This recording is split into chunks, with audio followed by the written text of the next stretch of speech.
In this video, we're going to discuss different methods which you can use on your multiplication sheet that went home in your home learning pack. So I'd like you to have in front of you the sheet that begins with 7 multiplied by 11 add 6. The first thing we need to do with these questions is the operation in the brackets. 11 add 6 equals 17. So the question we're working out is 7 multiplied by 17. We can partition 17 into 10 and 7. So we have one group of 10 and 7 ones. This makes our multiplication a little bit easier. 7 multiplied by 10 equals 70, and 7 multiplied by 7 equals 49.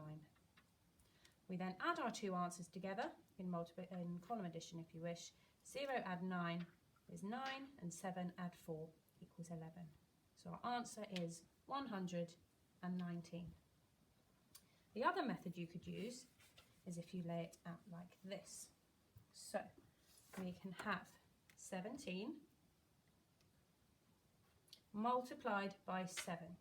You can see I've now put the bigger number on top, and you'll see why in a moment. So the first thing you're going to do is 7 multiplied by 7, which equals 49.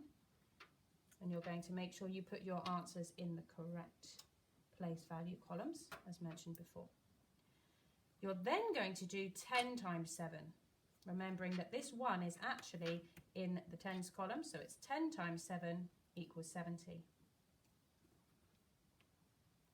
Add your answers together. 9 add 0 is 9, 4 add 7 is 11, and we have 119 again. We're now going to have a go at some harder multiplication with bigger numbers.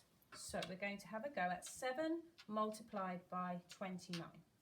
Okay, using that second method again, we have 29 multiplied by 7, remembering the biggest number on top.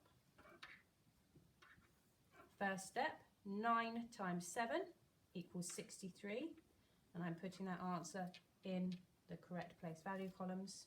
And underneath here we know 2 tens is worth 20, so we're going to be doing 20 times 7. If we know that 10 times 7 is 70, 20 times 7 is going to be 140. You can see now that I have got 100, so you might then want to label your extra 100 column on there to make sure you're not getting confused with your place value.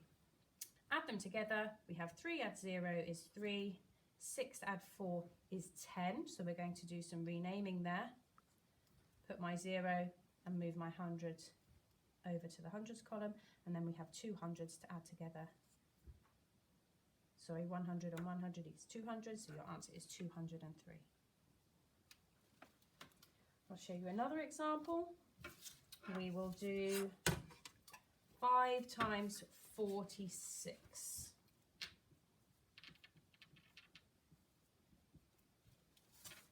We will put our bigger number on top. We have 46 multiplied by 5.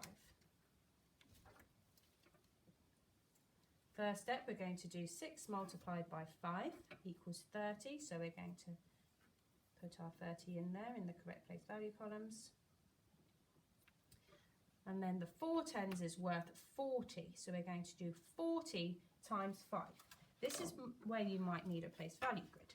So we can work it out as 4 add 5, which equals 20. So I'm going to put 2 tens, 0 ones. However, because we know it's worth 40, we need to multiply it by 10, moving those digits up the place value grid by 1. So multiplying it by 10 would give us 200. So that's 20 groups of 10. We're going to then add our two answers together, and our answer is 230.